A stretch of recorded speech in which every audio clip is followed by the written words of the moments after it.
Behind me you see a construction detail. Construction detail is a drawing that shows a contractor exactly how to build a retrofit component. Now this is the most important part of FEMA P-1100. The whole point of these millions of dollars of research is to provide contractors with very practical things that they can do to retrofit a home. Now FEMA P-1100 has about 20 of these, and I've evaluated 15 and some videos.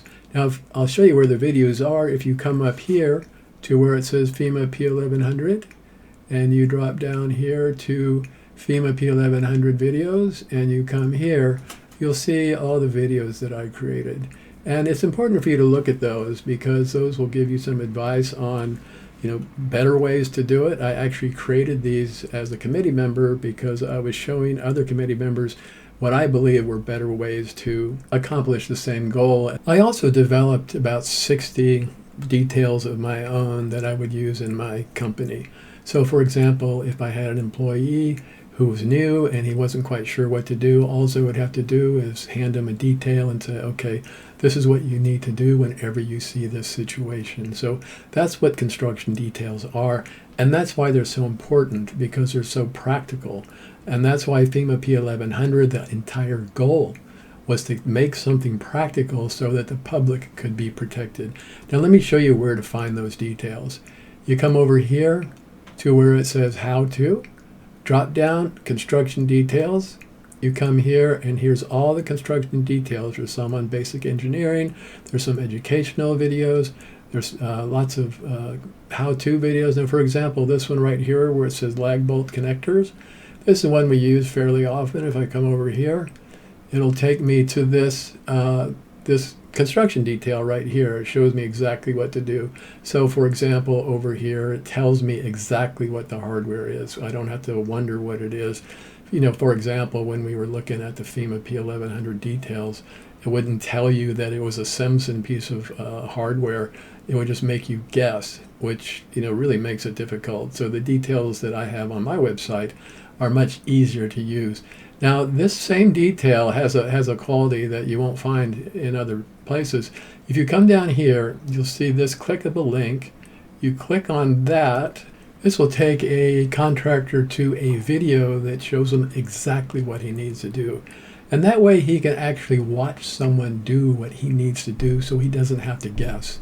It shows him exactly what to do, and it also shows him how to do it, how to use the tools.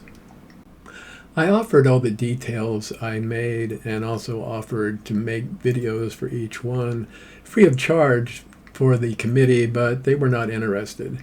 And this really surprised me because the whole point of FEMA P-1100 and all the research and the graphs and the tests and all that stuff, the whole point of all that was to bring something to contractors so that they could build things and protect homes to allow the public to live in safety.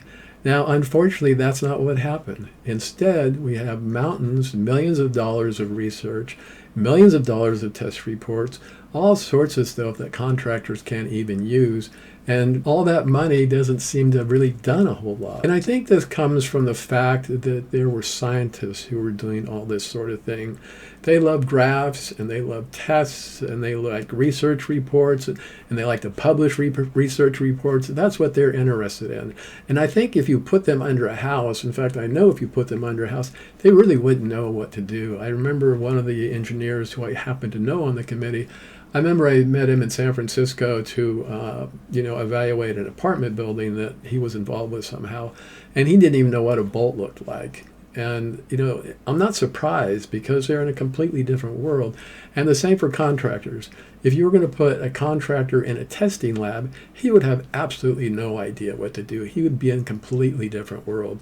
So I think in the future, if we make a how-to manual, it should be done by have-done people so that there's not this disconnect that we see between the engineering community and the contractor community.